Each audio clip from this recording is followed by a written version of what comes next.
Hello guys, welcome back to this platform. Guys, if you are new here, consider subscribing, and if you want to open Demat account or trading account, follow the link given in description box of this video.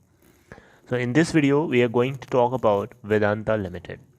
जी हाँ, Vedanta limited आपको पता है Vedanta resources limited की एक subsidiary है और ये billionaire Anil Agarwal जी इसको संभालते हैं, यही इनके प्रमोटर हैं इन कंपनीज़ के।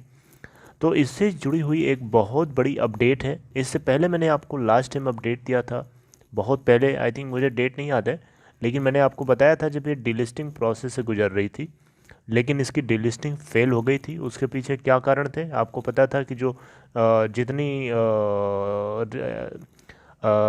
डीलिस्टिंग के लिए जो नॉर्म्स होते हैं, जितने रिक्वायरमेंट थी उतनी टेंडरिंग शेयर्स की नहीं हो पाई थी, जिसकी वजह से कंपनी की डीलिस्टिंग फेल हो गई थी। ठीक है, तो आज इस वीडियो के अंदर आपको वो अपडेट पता चलेगी। और सबसे पहले हम लोग थर्सडे के दिन की सिचुएशन को देखेंगे बिजनेस के अंदर। थर्सडे के अंदर ज़बरदस्त तरीके से यहाँ पे वॉल्यूम क्रिएट होता है एनएसई के ऊपर 270.9, यानी इंग्लिश में अगर आप उसको इंडियन सिस्टम में बताएं तो 27,09,68,028 क्वांटिटीज़ ट्रेड होती हैं। वहीं बीएसई पे अगर आप देखें तो 13,03,98,118 इतनी सारी क्वांटिटीज़ यहाँ पे ट्रेड होती हैं। वहीं उसमें से अगर आप डिलीवरी देखेंगे तो 23.18% डिलीवरी है। अगर हम बात करें ओपन प्राइस की तो थर्सडे को 155.50 यानी 155.50 के ऊपर ओपन हुआ। अगर हम इसका लास्ट क्लोजिंग प्राइस देखें तो 150.45 था। गैप अप ओपनिंग होने के साथ साथ आप देखें तो यहाँ पे गैप अप ओपनिंग होने के बावजूद भी 170.70 का हाई बनाता है और लो 155.10 का, यानी सिर्फ 40 पैसे नीचे आता है। उसके बाद गैप अप ओपनिंग के बावजूद भी अपने अपर सर्किट बैंड को तोड़ता हुआ 170.70 के ऊपर जा कर के क्लोज मतलब एंडिंग करता है। हालांकि इसका क्लोजिंग प्राइस देखें तो 162.85 है, यानी 48.24% ऊपर क्लोज होता है अपने लास्ट क्लोजिंग प्राइस के रिस्पेक्ट में, यानी 12.40 पॉइंट ऊपर। 52 वीक लो अगर आप देखें इसके लिए तो 60.20 है और 52 वीक हाई है 170.70। आप देख सकते हैं अपने 52 वीक हाई को भी तोड़ता हुआ एक नया रिकॉर्ड बना रहा है। एक समय था जब ये डिलिस्टिंग प्रोसेस से गुजर रही थी तो ये 120-130 के आसपास ये ट्रेड हो रही थी, और एक समय था उससे 10 या 15 दिन पहले ये 108 या 109 के आसपास हुआ करती थी, और आज देखें तो 170.70 के ऊपर है। आप 170 के ऊपर है, आप देख सकते हैं कितना सडन इसके अंदर सर्ज हम लोगों को देखने को मिला। इसी चीज़ को लेकर के इसके अंदर जो रिटर्न परसेंट हैं वो वाकई में आंखें बाहर कर देने वाले हैं, सच बता रहा हूँ मैं। अगर आप देखें तो एक हफ्ते के अंदर 11.16%, एक महीने में अगर आप देखो तो 40.63%, एक 3 महीने का अगर आप चेक करो तो 23.61%, ईयर टिल डेट में 6.82%, 6 मंथ में 48.79%, एक साल में 10%। लेकिन 2 साल और 30 साल का थोड़ा सा आपको निराश जरूर करेंगे, क्योंकि नेगेटिव है 17.08% का है, और 3 साल में 48.55%। मार्केट कैप अब वेदांता लिमिटेड की देखें तो 60,534.55 करोड़ है। 390% का डिविडेंड दिया है और इंडस्ट्री का पी रेशियो है 8.34। ये कुछ की पैरामीटर्स होते हैं जिनको आपको जानना ज़रूरी होता है। टेक्निकली बहुत ही ज़्यादा ये बुलिश है। अब बात करते हैं न्यूज़ को लेकर के, तो न्यूज़ ऐसी कुछ है कि यहाँ पे वेदांता रिसोर्स, जैसा कि आप यहाँ पे स्क्रीन पे अपने देखिए, आप देख भी पा रहे होंगे, हाँ, वेदांता रिसोर्सेज जो है ये एक बेसिकली वेदांता रिसोर्सेज लिमिटेड जो है ये बिलियनर अनिल अग्रवाल जी, अनिल अंबानी नहीं, सॉरी, अनिल अग्रवाल जी की एक बहुत ही बड़ी कंपनी है वेदांता रिसोर्सेज लिमिटेड। तो उसकी एक सब्सिडरी है वेदांता लिमिटेड जो कि इंडियन है, आपको पता होना चाहिए। तो ये स्टॉक एक्सचेंज पर लिस्टेड है, इंडिया में ऐसा नहीं है, लिस्टेड है।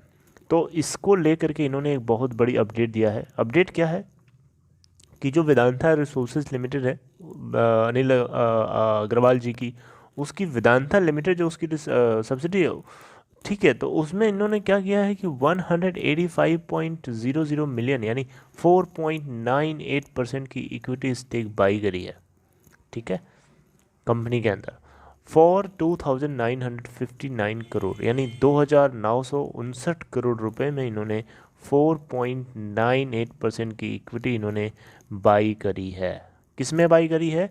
वेदांता लिमिटेड के अंदर, ठीक। ऐसा क्यों किया है, that is different part, but आगे देखते हैं। विद दिस परचेज, अब ये जो परचेज हुआ है इसको ले करके वेदांता रिसोर्सेज की जो शेयर होल्डिंग्स हो जाएंगी वेदांता लिमिटेड के अंदर 55.10% हो जाएंगी। क्यों? क्योंकि सितंबर 2020 के क्वार्टर में इनके पास 50.13% की होल्डिंग थी। अब उसको सम करेंगे 4.98% तो 55.10% हो जाएगी। तो इसको देख करके ऐसा लगता है कि यहाँ पे 5% के आसपास, ये एक्चुअली सेबी का नॉर्म भी है, उस नॉर्म को सेटिस्फाई करते हुए ही इन्होंने बाई करा है, ऐसा नहीं है कि उसको ब्रीच किया है। इसके अलावा अगर आपको मैं बताऊं तो यहाँ पे जो कंपनी की जो ये स्टेक परचेज हो रही है ये उस समय आया है जब ये डिलिस्टिंग प्रोसेस से फेल होती हुई दिखी।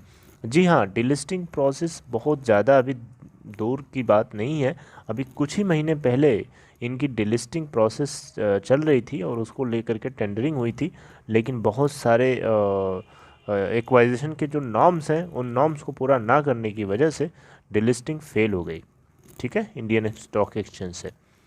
अच्छा, एक चीज़ और है कि यहाँ पे जो है वेदांता लिमिटेड जो है अनिल अग्रवाल जी की जो कंपनी है ये, वो बेसिकली बीपीसीएल यानी भारत पेट्रोलियम कॉरपोरेशन लिमिटेड, इसको एक्वायर करने की एक प्लानिंग कर रहा है और उसके लिए बहुत सारा फंड चाहिए, तो फंड भी जुटाने में लगा हुआ है, राइट। तो यहाँ पे एक कॉम्पिटिटिव बिडिंग प्रोसेस चलेगा गवर्नमेंट के डिस इन्वेस्टमेंट प्रोग्राम के अंडर में। आपको पता होगा गवर्नमेंट का डिस इन्वेस्टमेंट प्रोग्राम क्या है, मैं आपको शॉर्ट में बता देता हूँ। गवर्नमेंट का डिस इन्वेस्टमेंट प्रोग्राम ये है कि गवर्नमेंट को 2.13 लाख करोड़ रुपए चाहिए इस बजट के लिए, इस साल के बजट के लिए, राइट। तो उसका ये एक हिस्सा है कि बीपीसीएल यानी भारत पेट्रोलियम कॉरपोरेशन लिमिटेड को गवर्नमेंट ऑफ इंडिया पूरी तरीके से बेच सकती है। गवर्नमेंट ऑफ इंडिया इसमें ओन करती है 53.00%, ठीक है, और उसको ये बेच करके 45,000 करोड़ रुपए तक फेच कर सकती है। हालांकि वेदांता लिमिटेड जो है 53% के अलावा अगर वो 75% खरीदना चाहता है तो उसके लिए क्या होगा कि जो रिमेनिंग स्टेक है वो ओपन ऑफर के जरिए खरीद सकता है। हालांकि गवर्नमेंट का सिर्फ 53% स्टेक है। तो ओवरऑल इनको लगभग बन जाएगा, इनका खर्चा काफ़ी लंबा, और उसी को लेकर के जो एनालिस्ट्स हैं वो इनके ऊपर क्वेश्चन उठा रहे हैं कि इतना फंड जो है वेदांता कहाँ से लेके आएगी। 64,200 से लेकर के 97,000 करोड़ रुपए तक इनको बैठेगा, और इसी को लेकर के बहुत सारे एनालिस्ट क्वेश्चन कर रहे हैं, राइट। तो यहाँ पे जेपी मॉर्गन ने भी सबसे पहले यही क्वेश्चन करा हुआ है इसके अंदर। तो यहाँ पे बहरहाल अगर आप देखें तो बीपीसीएल को प्लानिंग करने के लिए जो वेदांता लिमिटेड है बहुत सारे बैंक से, स्टेट नोट बैंक्स हैं या फिर जितने भी हैं उन सब से बातचीत कर रहा है, उसको लेकर के प्लानिंग कर रहा है कि वो डेट जो मिक्स्ड, मतलब वो अरेंज करेगा mixed of debt and equity के रूप में, ऐसा इसमें बताया गया है इस आर्टिकल में जो कि आपको मैं बता पा रहा हूँ। तो ये एक बहुत ही बड़ा मूव है कंपनी की तरफ से, और ये $8 बिलियन के आसपास का ये ओवरऑल, सुना आपने, ओवरऑल अमाउंट ये प्लान कर रहे हैं रेस करने के लिए, ताकि बीच में 53% बाई करना हो चाहे 70% करना हो, कोई दिक्कत ना आए, ठीक है। और ये इक्विटी और डेट के इंस्ट्रूमेंट्स को यूज़ करके लगभग $8 बिलियन इन्वेस्टमेंट प्लानिंग कर रहे हैं रेस करने के लिए, ठीक है। तो I hope you understood the whole process कि वेदांता लिमिटेड के अंदर क्या हो रहा है एक्चुअली में। सो अगर आपको ये अपडेट अच्छी लगी तो प्लीज़ आप इसको सब्सक्राइब करिए मेरे चैनल को। और दूसरी चीज़ ये है कि अगर आपको डीमैट अकाउंट ओपन कराना है तो डिस्क्रिप्शन बॉक्स में देखिए, वहाँ आपको एक लिंक मिलेगा अपस्टॉक के अंदर अकाउंट ओपन कराने का। It's a very simple platform. If you come here, it's a very simple platform. You can open your account through a link given in description box. So this is all. Take care of yourself. Thank you.